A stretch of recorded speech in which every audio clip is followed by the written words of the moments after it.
The Denver Broncos continue to prove the world wrong about them being frauds.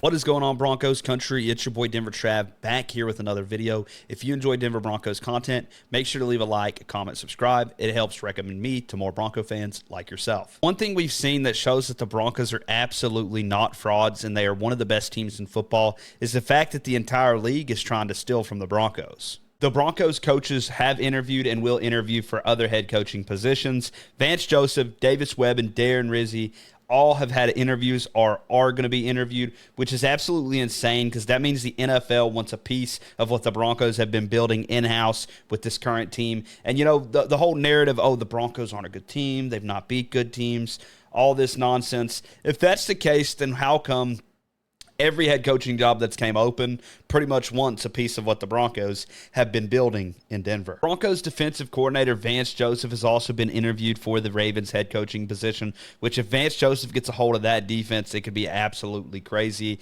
And, you know, it's just kind of crazy looking at all the opportunities that the Broncos coaches are getting.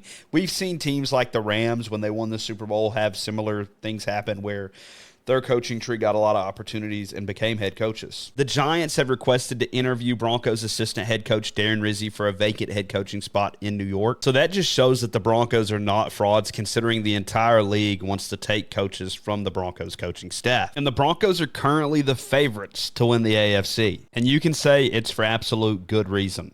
The Broncos have been the best home team in the NFL this year, and the AFC plays through Denver. And since the 7-team expansion to the playoffs in 2020, 50% of one seeds go to the Super Bowl. When you win the number 1 seed, of course, you get to bye, you get to rest, and you get to prepare for your opponent in the divisional round. And that can be a very crucial thing because the Broncos get to play the lowest seed, and that lowest seed more than likely is coming off of a dog-fought game and probably going to be banged up a little bit, and you're playing a team that got to stay home, at home, and got to rest and got the advantage to get healthy at the perfect time, and that's where it becomes an advantage for the 1 seed Denver Broncos. The biggest advantage for the Broncos and the biggest disadvantage for whoever they play in the postseason is the fact that the postseason plays through Denver. Like I said earlier, Denver is one of the best home teams in the NFL, and not only are they one of the best home teams, they have one of the best home atmospheres, crowds. That place is going to be roaring, it's going to be bouncing, you're going to see the screen shaking if you're watching the game on television. If you're there, you're probably not going to be able to hear your mind think, and not only is that a huge advantage,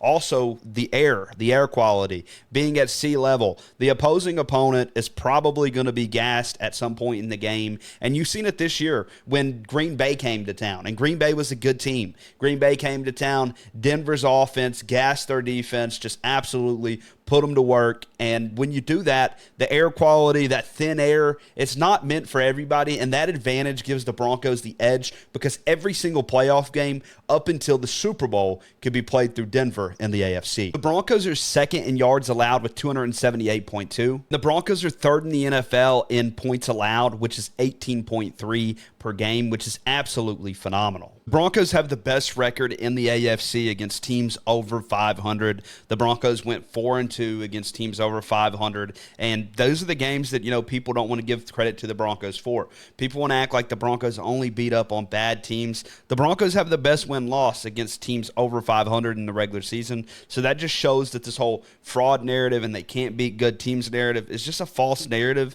and the Broncos have beat good teams. There's a reason they're the only team in the AFC with a record of 4-2 against teams over 500. Broncos are also super battle-tested. They're 11-2 in one-score games. The argument and rebuttal that everybody's going to have is that Bo Nix isn't good, the offense isn't good. Well, I actually disagree with that. I think Sean Payton has dumbed down this offense in games that he knew, hey, we can get out with the win. We ain't got to go light up the scoreboard. You know, we ain't got to show everything we have. And I think when it comes to that point in the postseason, we've seen it this year in the regular season, that Green Bay game, the Bengals game, the Cowboys game, when we absolutely open up this offense, and if you get the defense that we had against the Chiefs and the Chargers and, you know, throughout the majority of the season, if you get that defense with a high-string offense that I know we have, this Broncos team could go all the way and win the Lombardi. And I personally think that they're going to be the team to come out in the AFC. Let me know in the comments below what you think about the 2025 Broncos. Do you think they're going to go hold up a Lombardi? What do you think the outcome of the season is going to be? And if you enjoy Denver Broncos content, make sure to leave a like, comment, and subscribe. And go Broncos.